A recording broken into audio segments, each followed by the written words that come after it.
At dawn in a small Indonesian coastal town, the call to prayer drifted like salt light over tin roofs and quiet lanes.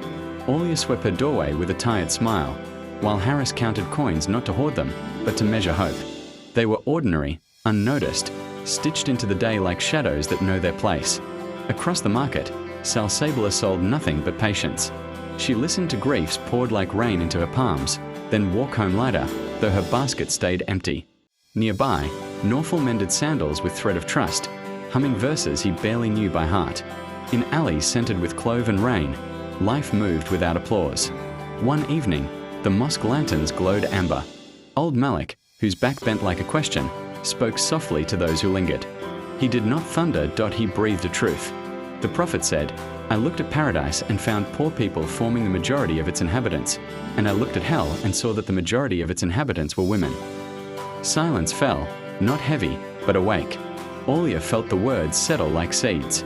She remembered kindness done in secret, bread broken without witnesses.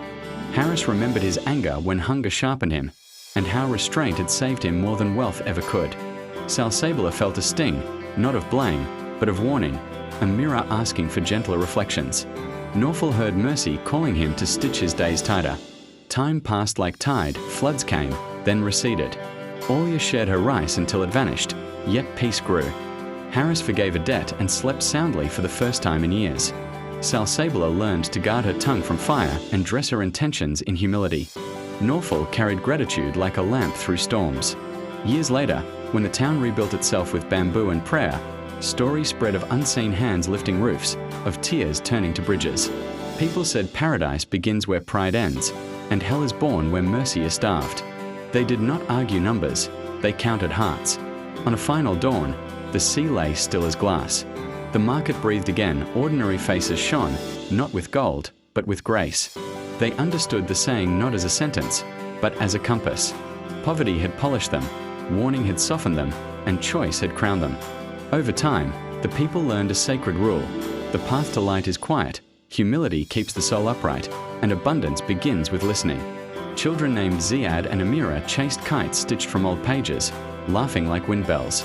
Farah brewed bitter tea and sweet patience, while Iqbal learned silence from waves. No one became famous, everyone became careful. They learned to weigh laughter, to salt advice, to mend envy before nightfall. When gossip knocked, doors stayed closed. When hunger returned, hands opened. The moral grew clear as monsoon stars. Choose mercy daily, guard dignity fiercely, and let faith be the quiet engine that turns small lives into wide heaven.